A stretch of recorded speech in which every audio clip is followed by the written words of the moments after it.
जय हिंद दोस्तों। आज हम लोग इस वीडियो में क्लास 9th फिजिक्स चैप्टर 4 गुरुत्वाकर्षण इसके अति लघु 3 प्रश्नों को सॉल्व करने वाले हैं। अगर आप लोग हमारे चैनल पर नए आए हैं तो चैनल को सब्सक्राइब कर देंगे और वीडियो को लाइक कर अपने दोस्तों के पास शेयर कर देंगे। पहला प्रश्न है, गुरुत्वाकर्षण बल किसे कहते हैं? इसका उत्तर लिखेंगे कि जिस बल के कारण वस्तुएं एक दूसरे को आकर्षित करती है उसे ही गुरुत्वाकर्षण बल कहते हैं। यानी कि वह एक प्रकार का बल होता है गुरुत्वाकर्षण, जिसके कारण ही वस्तुएं होती हैं जो कि एक दूसरे को आपस में खींचती रहती है, यानी कि आकर्षित करती है। अगला प्रश्न है, गुरुत्वाकर्षण नियतांक का मान लिखें।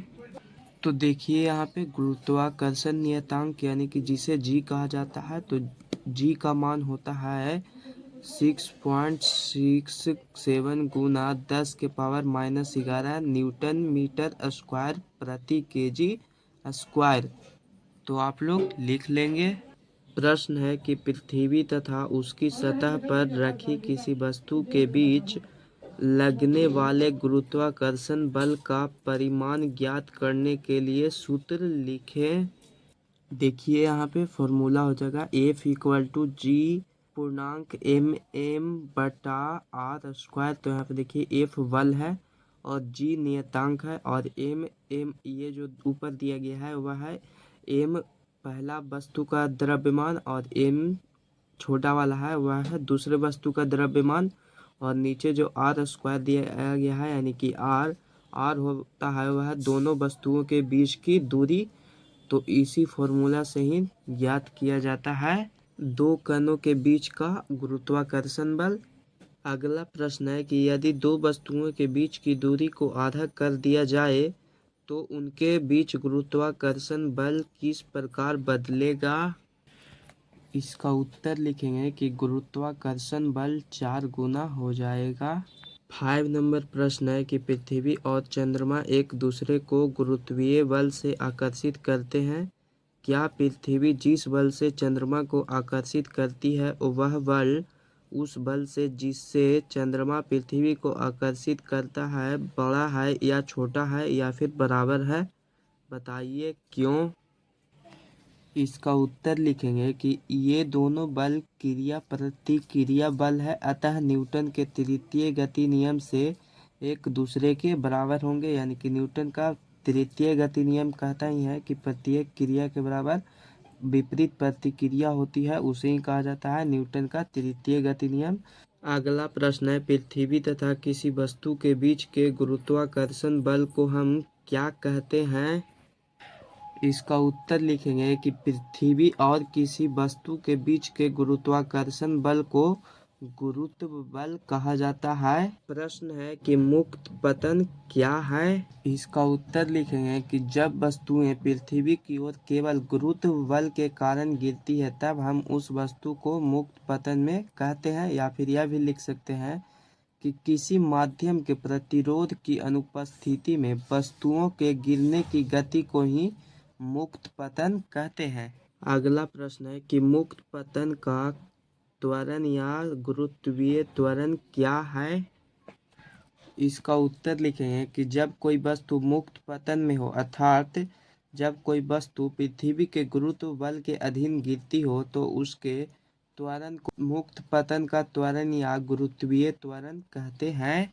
या फिर यह भी लिख सकते हैं कि जब कोई वस्तु पृथ्वी की ओर गिरता है तो उसमें त्वरण उत्पन्न होता है, यह त्वरण पृथ्वी के गुरुत्वाकर्षण बल के कारण उत्पन्न होता है, उसे ही मुक्त पतन का त्वरण या गुरुत्वीय त्वरण कहा जाता है।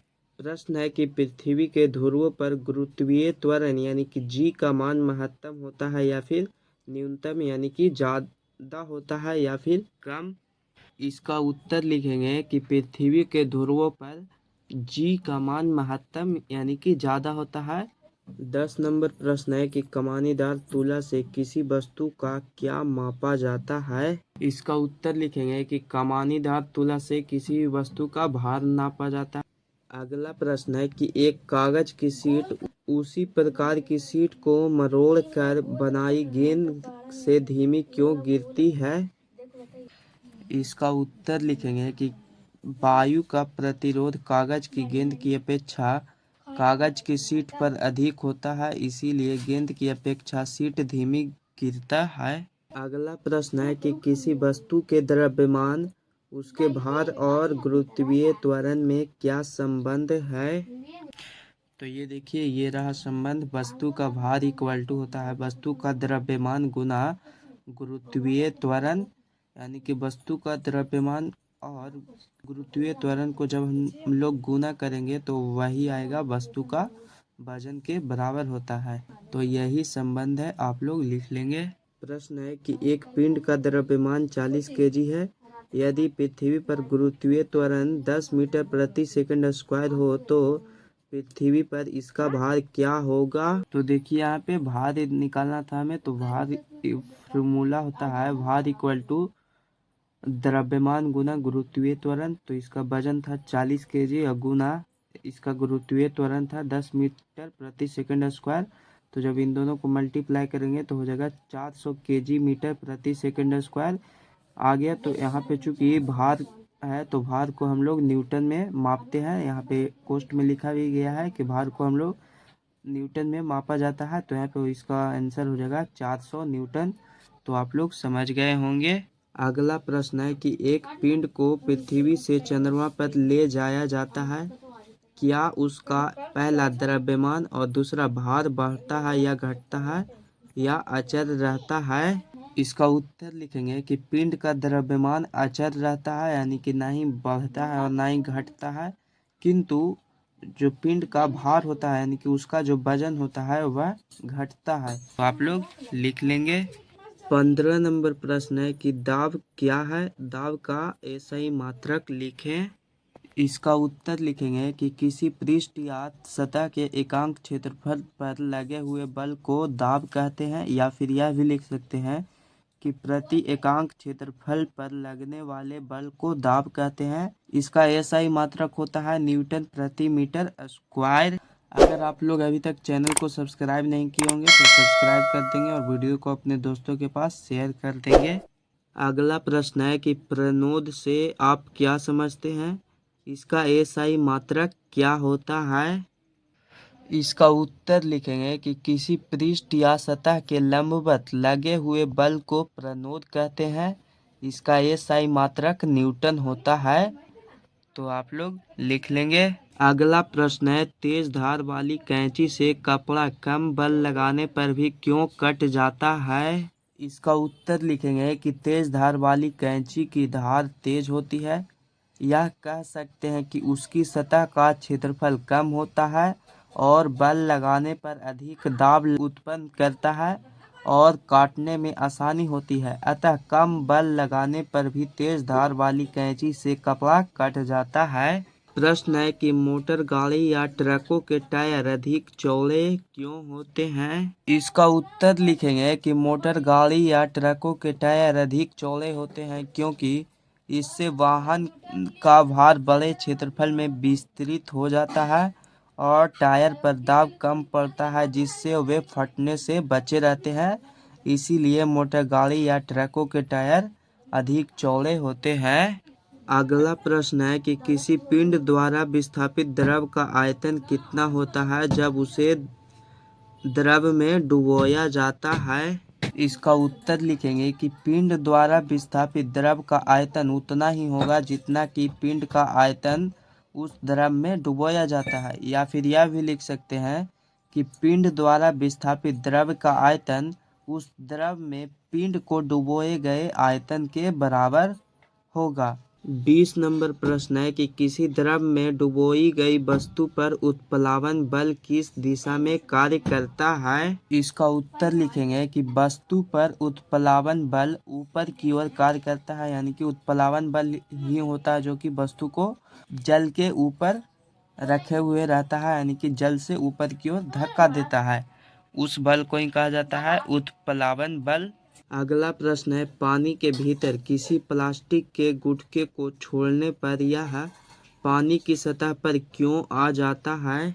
इसका उत्तर लिखेंगे कि प्लास्टिक के गुटके पर ऊपर की ओर लगता उत्प्लावन बल उस पर नीचे की ओर गुरुत्व बल से अधिक होता है, अतः गुटका पानी की सतह पर आ जाता है। यानी कि प्लास्टिक का जो गुटका था वह नीचे की ओर बल लगा रहा था गुरुत्व बल के कारण, और जो पानी था वह ऊपर की ओर बल लगा रहा था उत्प्लावन बल। तो पानी का जो उत्प्लावन बल लगा रहा था वह गुरुत्व बल से अधिक होने के कारण ही गुटका था प्लास्टिक का, जो कि पानी के ऊपर सतह पर आ जाता है।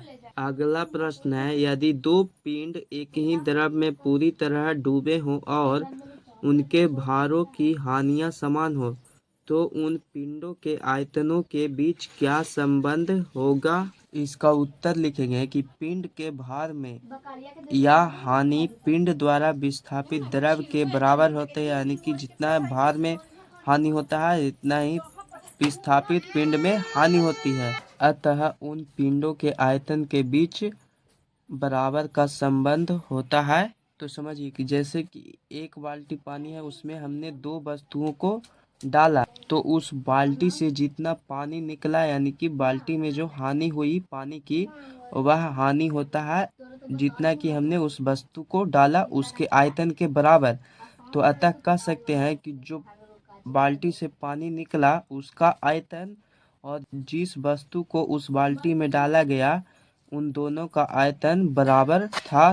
तो यही संबंध है, आप लोग इसे अच्छे से समझ गए होंगे। प्रश्न है कि अपेक्षिक घनत्व का मात्रक क्या होता है? इसका उत्तर लिखेंगे कि अपेक्षिक घनत्व का कोई भी एसआई मात्रक नहीं होता है। अगला प्रश्न है, किसी पदार्थ के अपेक्षिक घनत्व, उसके घनत्व और पानी के घनत्व में क्या संबंध है? इसका उत्तर लिखेंगे कि किसी भी पदार्थ या तरल का अपेक्षिक घनत्व उस पदार्थ के घनत्व और जल के घनत्व का अनुपात है। तो ये देखिए इधर संबंध, किसी वस्तु का घनत्व इक्वल टू उस वस्तु का अपेक्षिक घनत्व गुना पानी का घनत्व। अतः कह सकते हैं कि किसी वस्तु का अपेक्षिक घनत्व गुना पानी के घनत्व, जो कि किसी वस्तु के घनत्व के बराबर होता है। तो यही संबंध है, आप लोग लिख लेंगे। अगर आप लोग अभी तक चैनल को सब्सक्राइब नहीं किए होंगे तो सब्सक्राइब कर देंगे।